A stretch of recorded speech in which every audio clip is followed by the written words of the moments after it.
Hello, everyone. My name is Frank Rasulo. I'm an associate professor at the Ospedale Civili University Hospital of Brescia, Italy. I thank everyone for participating in this meeting and thank the organizers for the invitation.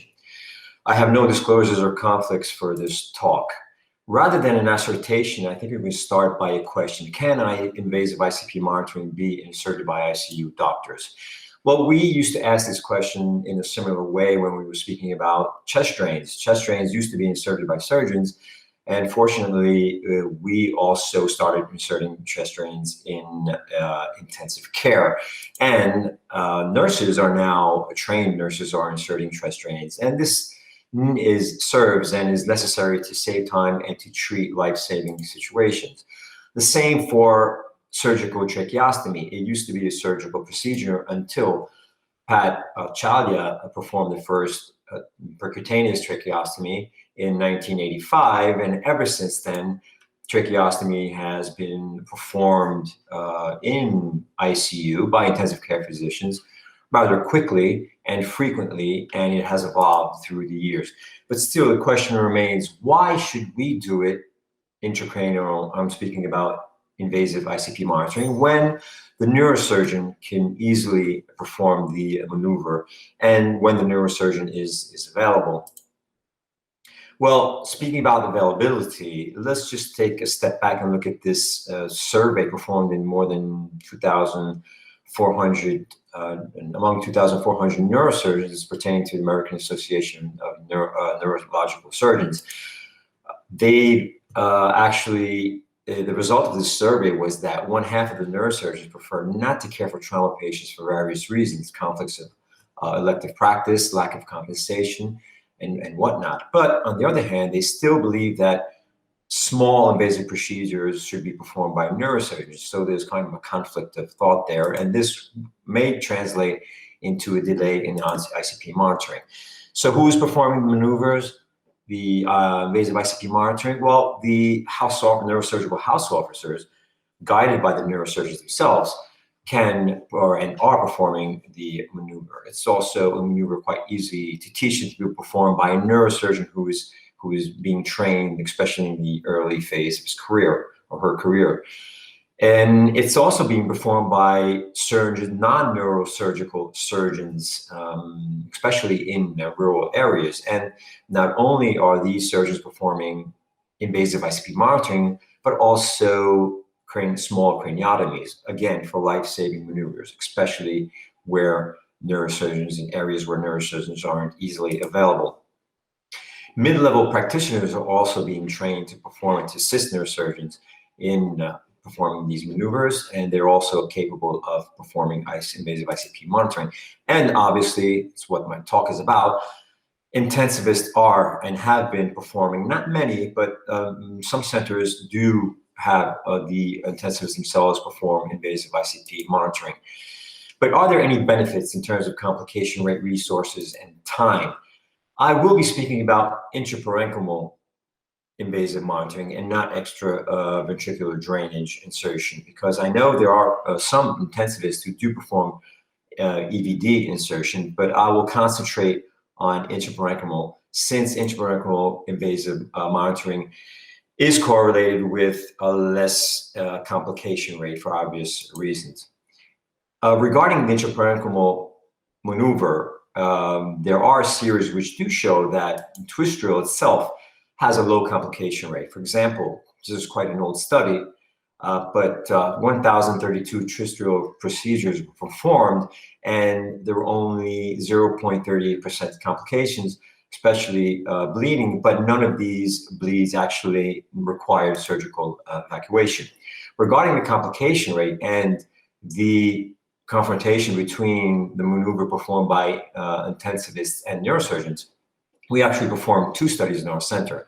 One was performed 25 years ago, where the experts at the time, there were two experts, performed the maneuvers on the invasive maneuver in 180 patients. The second paper actually confronted the first two periods where the experts trained a team of non-experts into performing the maneuvers, and they confronted the complication rate. And what they've seen that there was basically no difference between the experts and the non-experts. Therefore, it's a very easy maneuver to perform and to teach. And there were 4 bleeds, 2 of which required neurosurgical intervention, and 1 catheter-related meningitis where the culture was positive. And this was actually during the first series, therefore 25 years ago. However, interesting to note that the complication rate was not different between the intensive care physicians and the neurosurgeons. Again, why should we do it? Well, if we're talking about intracranial pressure monitoring performed in the ICU, this can avoid having to transfer the patient. In our center in particular, I know not all centers perform EVD insertion in the OR, but in our center, we do perform EVD insertion in the OR. Therefore, this would require for the patient to be transferred to the operating room.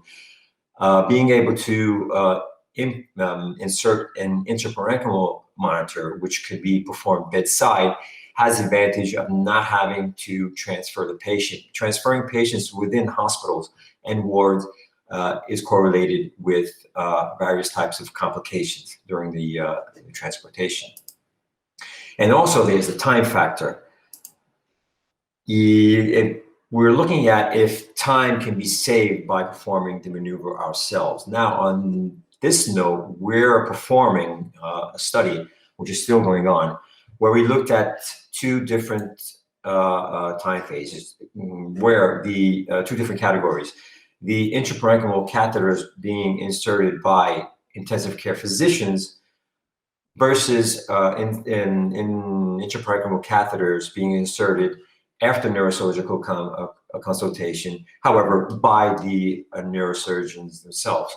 So therefore, we looked at the time span between the indication of ICP monitoring, that's T0, and the skin incision, and that's T1. We've included so far 103 patients. 67 patients had their invasive ICP monitoring. Now here we're speaking about both intraparenchymal and EVDs by the neurosurgeon, and 36 intraparenchymal catheters were inserted by the intensive care physicians. In our hospital, our institute, we have 2 intensive care units where in one intensive care unit, the intensivist inserts the invasive ICP monitoring, and the other intensive care unit, the intensive care physician would rely on the neurosurgeon to insert the invasive monitoring.